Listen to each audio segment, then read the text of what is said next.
Revolutionary Blackout Network reached out, I guess, to Marianne Williamson herself, and she gave them 20 minutes of her time, a little bit more than that, and it did not end on a particularly good note. We're not going to play the end of that, but we are going to play what I thought was a great start to the interview, where Nick asked some very good questions, and I thought he did really well, asking her some questions that politicians don't get asked very much by working people. So let's play this through. This is about 5 minutes. We will likely stop and start, but I thought this was really well done, and so I think this is worth looking at. I worked on the Bernie campaign, quit my job, put a lot of labor hours into the Bernie campaign. I know I had so many conversations, met with people, talked with people who was broke, struggling, who was still donating money to the Bernie campaign. $100 million spent by the working class on the Bernie campaign. And what did we get? We got a guy in a movement who threw away his political revolution, who abandoned his outside game, and what I consider $100 million thrown in the drain. Now, what we got by investing that kind of money is literally PR agents of the Democratic Party. Bernie Sanders is a war pig who's funding war. They are apologizing for the same things they used to criticize Trump for. So I see that as a massive waste of the working class money to do that again, especially someone running in the Democratic Party and someone I view as being a little bit too soft on Biden Democratic Party. So I'm going to ask you, why do you think people should invest in your campaign considering what we already wasted? Well, I think much of what you said is a legitimate argument. I think there are a lot of legitimate points to be made here. One of the times I saw you, Sabby, you were mentioning something that I had said about running as a Democrat and being nostalgic for the Democratic Party of FDR. And you said on your show, oh, Marianne, that Democratic Party doesn't exist anymore. Well, you're right, actually. And that's why I was hoping you were actually going to write. I almost want to say, well, let me on, because you're right. And I certainly understand someone your age, you haven't even seen that Democratic Party, whereas I at least have some institutional memory. Okay, I have to pause it here. She said this to the Vanguard guys, too. Goes on about her nostalgia for the Democratic Party of old. That is an obnoxious point to make, because I'm sorry, your emotional nostalgia for the bygone era of a populist Democratic Party is fucking irrelevant.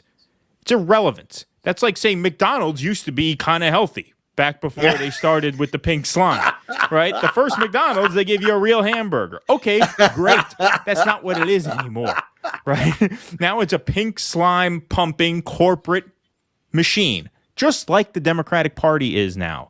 So the fact that you remember the heyday of the party, that's irrelevant. It does give you a lot of insight into where she's coming from, because okay, but I don't care, man. I don't like that's it's almost an insulting thing to say. It borders on insulting. It really does. I'm just saying it's interesting, because I don't consider her a dishonest actor. I'm not saying she's dishonest. I'm just saying that's an obnoxious point. It is, but it shows you that what is animating her is this, what I would consider a delusion. That and really, even institutional memory or not, I think we were all animated by that. Those of us who got involved in the Bernie campaign, we were all. And I just want to clarify. Sorry to cut you off, but Jean says she wants the Clinton years back. No, she's not talking about the Clinton years. On the Vanguard interview, she was talking about the FDR years, right? She's talking about basically the New Deal Democrats. Yeah.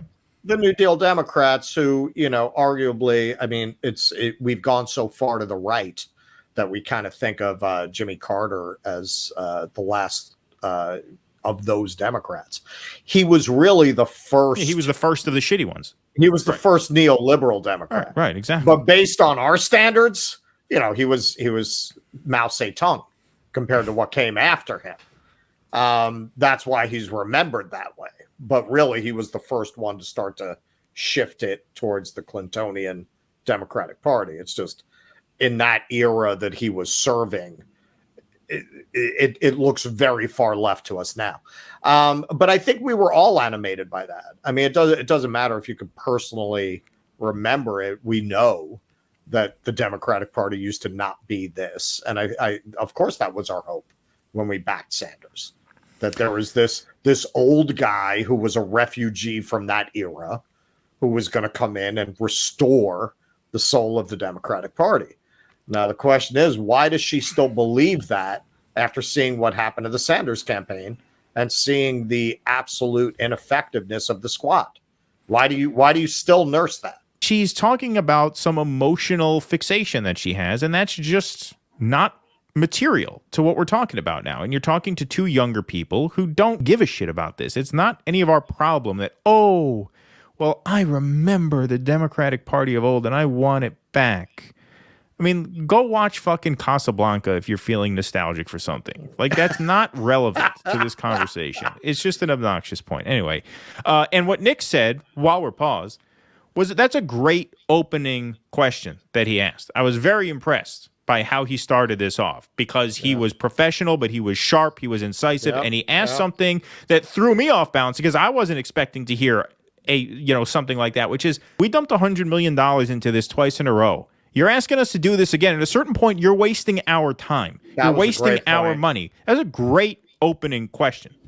And honestly, I was very glad to hear that. I think a lot of us, myself included, feel that way, but we don't want to articulate it. We don't want to completely throw Sanders under the bus. I think a lot of us are still hesitant to do that. And yeah, like in the end, how did I feel?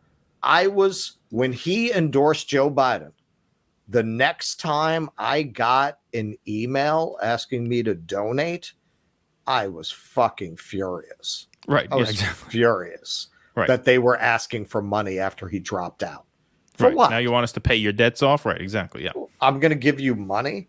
Yeah, I did feel that way. I felt bad for all the poor bastards who were up in the snow in New Hampshire campaigning for this guy, talking the language of a revolution when he never had any intention of leading anything of the kind. Right. Bernie makes some nice speeches. And look, man, I'm not going to say he doesn't get anything done. I know that he helped to beef up the legislation, the COVID relief packages. He held the line on including certain things. That's why I can't completely be like that asshole. But yes, did he kind of play a bait and switch with all these people who believed in him by talking as if we're really going to overturn this system and then just turning around and, my good friend Joe Biden? You kind of conned people. You did. And I think the thing that hurts the most for people who are really invested in it is he proved all those people who told us we were delusional right. He proved all those people right.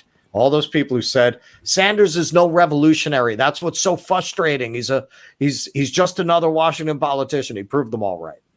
Yeah, I mean, look, I think there's truth to that. But I think even setting that aside, I think Nick's point is just a very, very strong one. Even setting aside whatever sense of like betrayal you feel from Sanders himself, I think the idea of him just saying like, listen, we've run this experiment twice.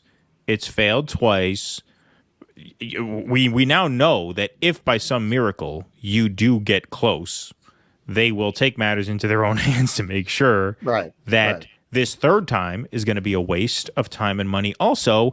And you're not talking to your friends at an Upper East Side cocktail party here. You're talking to working people, asking them to not only invest their hopes and their aspirations, but you're asking them to invest their time and their money, and we don't have it. We certainly don't have it to piss down the drain a third time. Yeah. And I don't think Marianne is used to getting, I don't think any politicians are used to getting questions like that because they're not used to doing interviews with working class people who will tell them straight out, hey, we're tapped out here. We're tapped out. We don't have it in us to do this again. My point to that is, so the corporatist Democrats would say to progressives that we're trying to hijack the party. They hijack the party. Okay, again, who gives a fuck? This goes back to the whole, nostalgia. Who cares? Who cares? It's theirs now. It's theirs now. McDonald's makes pink slime now. It's been that way for a very long time. These feelings of nostalgia are yours to deal with in therapy or whatever. Go to one of the retreats. I don't know. What do you do? She's some kind of new age, whatever. She's a new, she's one of those new age. Buy a book, figure it out, process that on your own time. That's not our problem. It's not our problem. She's It's a not, pop psychology. That's not an argument. That's not a political statement. That is just some emotional thing you got going on that you have to deal with. Now she's definitely not coming on, because if she thought they were sexist, she sees that. She sees me saying you have an emotional problem. Forget it. She ain't coming on our show. She has to manifest it. Right. She manifest it. Right. Yeah, exactly. You need to manifest it. Then don't even give any money or anything to do with the Democratic Party. I can see that argument. But to me, there's another argument which aligns with my view more, which is, first of all, I don't agree that Bernie Sanders made no difference. Medicare for All is now a mainstream issue in a way that it would never have been had he not run. The whole idea of the... I mean, that's a ridiculous thing to say also. And Nick combats that, so I won't even touch that, because he does a good job shutting that down in a moment. We're talking about it. Right. We're talking about it. Now we're talking about it. Now we're talking about it. Now we know we're getting screwed. We know how hard we're getting screwed now. Before we didn't know. Okay, great progress. Look, if you wanted to point to a tangible benefit of the Bernie campaigns, you could point to, first of all, you could point to shows like ours. It is true that this indie media space would not have become a thing without his campaigns, because we were all in the MSNBC bubble. Most of us were. I won't speak for Nick, obviously, but most of us were in that bubble before those campaigns started, and we'd likely still be there if his campaign hadn't been a thing. So that's one thing. But okay, that's just us dicking around on YouTube. Okay. The Starbucks union drives were very much a product of the organizing of the Bernie Sanders campaign. A lot of the laborers and organizers from those movements got started canvassing for Sanders. So that's an actual benefit, okay? That's an actual benefit. That's not to say, so it's not that the whole thing was a waste, of course, but this idea that Medicare for All is part of the conversation, you're really going to pitch that as a benefit of the Bernie campaigns 7 years later? Oh, well, now we know how hard we're getting fucked by the pharmaceutical companies and the insurance companies. We had a vague idea of it before, but now we really know. I mean, you're actually going to pitch that? Egregious gap between the functioning of this government and advocacy for the working people of the United States, I don't think would be in the mainstream dialogue the way it is had Bernie Sanders not run for president. And I also think and once again, I'm not saying you should do it, but I do say if all of us say to hell with the Democratic Party and just leave, then you're going to have two. Already we have a corporate duopoly.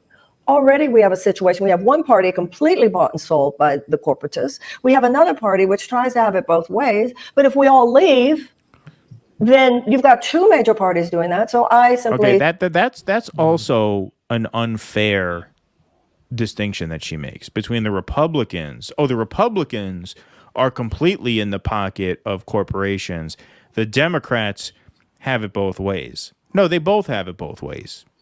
So it's not really fair, this thing, well, the Republicans are completely bought and paid for, and the Democrats are only kind of bought and paid for. And the reason they're not completely corrupt is because we, the progressives, are sticking around. So if we, the progressives, leave, then they'll be more corporately captured than they are now. I mean, that just, like I said, the progressives have not gotten a single concession from them. Exactly. Nothing. Like, if they were not there, explain to me how legislation over the last 4 years coming out of the Democrats would have been different. Right. Explain one material difference that has resulted from AOC's presence in the House. You could beam the whole squad into space. Right. It would make no difference in terms of the legislation being produced. Right. So, like, the idea that progressive Democrats are sort of keeping the party in check somehow, or they're stopping this true runaway train of corporate-friendly politics, it's nonsense. It's absolute nonsense. It doesn't track to reality whatsoever. Submit that it is as legitimate, those of us who feel like working within the Democratic Party, as those working out. To me, the break... You guys stop revolutionary energy. So the working class, we only have a finite amount of resources. We're not like the corporations. So neoliberals and the conservatives, they can spend endless amount of money on this cash. That $100 million is $100 million that not going. Yeah, but that was a working person who gave $5 or gave $10, or I would argue that many people I know who are working people who gave $5 or $10 feel that money went towards Bernie being able to put on the stage the ideas that he did. I feel the same way about my talking about working reparations. people did not give Bernie Sanders $100 million to put ideas on the stage. No. No, I'm sorry. I'm sorry. I mean, better they be on the stage than not on the stage, but that wasn't the return on They investment. expected him at least to play Freebird, and he didn't Right, do it exactly. once. Like, that was not the return on investment that we were looking for when we signed over the $27 at a Put time. some ideas on stage. Yeah, right. I think they were grateful that he put the ideas on the stage. That was worth when me and my wife at the time dragged our asses up to Massachusetts on Super Tuesday, knocking on doors. Yeah, no, that was what we wanted. Ideas on the stage. Yeah, right. Exactly. I hear what you're saying. Yeah. And Bernie abandoned his outside movement. Like, we had marches for Medicare for All that we couldn't get the people to tweet about. I like how And they put Medicare up the for All- hostile chats on the screen for her to read as they come in. I know, like good that. sense. That I was surprised at when I saw that. They that did it all were through the putting interview. these- She got They pissed did. off at one of them. She's like, one of them She said Marianne's responded to one that uncomfortable, and said she's like, she's no, I'm not. Yeah. Yeah. movement. Like, we had marches for Medicare for All that we couldn't get the people to tweet about. And Medicare for All as a movement within the Democratic Party is dead. And Bernie killed the revolutionary energy need. Exactly. I'm sorry. I hate to keep pausing it, guys. I know it's probably frustrating for those who haven't seen this, although most of you guys have probably seen this. But that is the absolute perfect response to her bullshit about how he platformed these ideas on the stage and how there's more conversation. He's like, no, it's dead. It's dead. There is no momentum towards Medicare for All in the Democratic Party now. None whatsoever. And so what is all this talk about? Oh, we're talking about it now. It's on the stage now. No, it's dead. It's not happening. It's not happening for at least 20 years. And that's if Hakeem Jeffries decides to hang it up early. All right?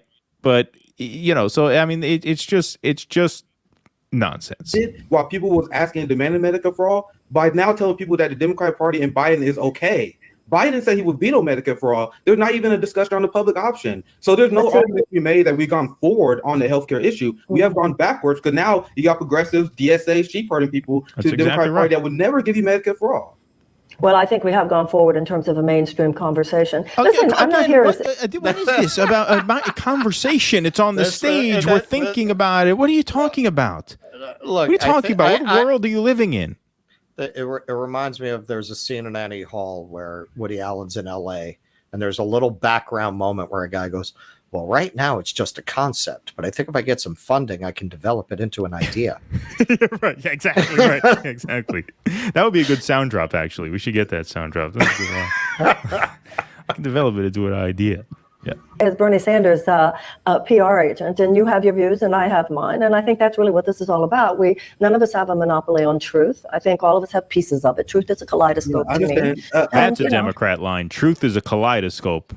Well, it's now I understand why she's running as a Democrat. It's an LA New Age line. Yeah.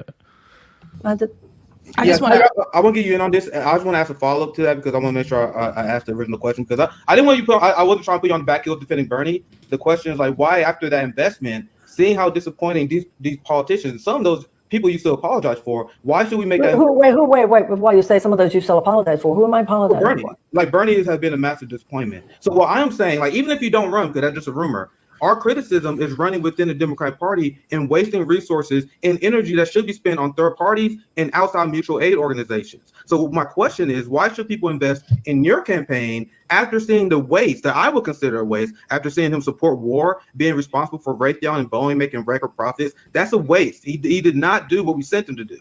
So why should people invest in that same? Well, first of all, that's your view. I don't even see Bernie exactly as you do. But if I run, people should hear what I say. And if they believe what you believe, then they shouldn't vote for me. This is a democracy. This is what a democracy is about. You have your view. I have my view.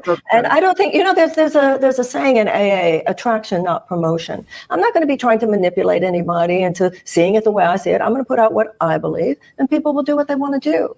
And I think in terms, particularly those of us who are aligned on so many issues, we shouldn't let the fact that we see things differently in this area, that area, keep us from working towards a cohesive movement that would be a fundamental economic reform in this country.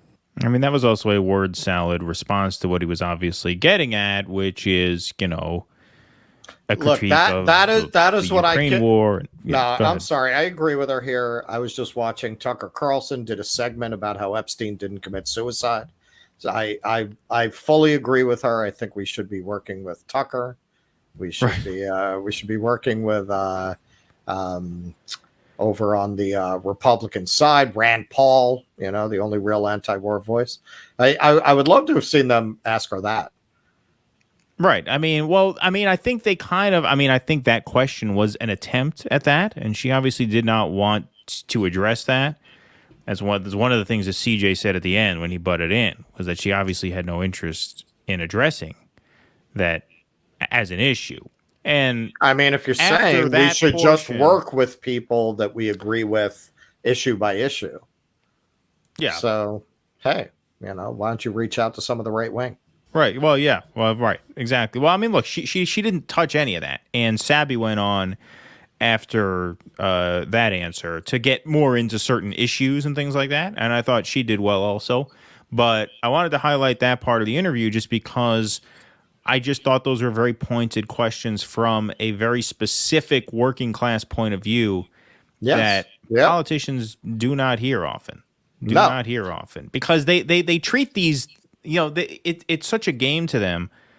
And I think Bernie was also guilty of this in his own way. Just like, if you're going to take money from working people and tell them you're part of something that is bigger than just a campaign, you have to deliver on that, win or lose. Win or lose. Yep. And what has he done since? Exactly. And if you don't, you're not going to get people involved. You're lucky you got him involved the second time. You're certainly not going to get him involved the third time. Please clap.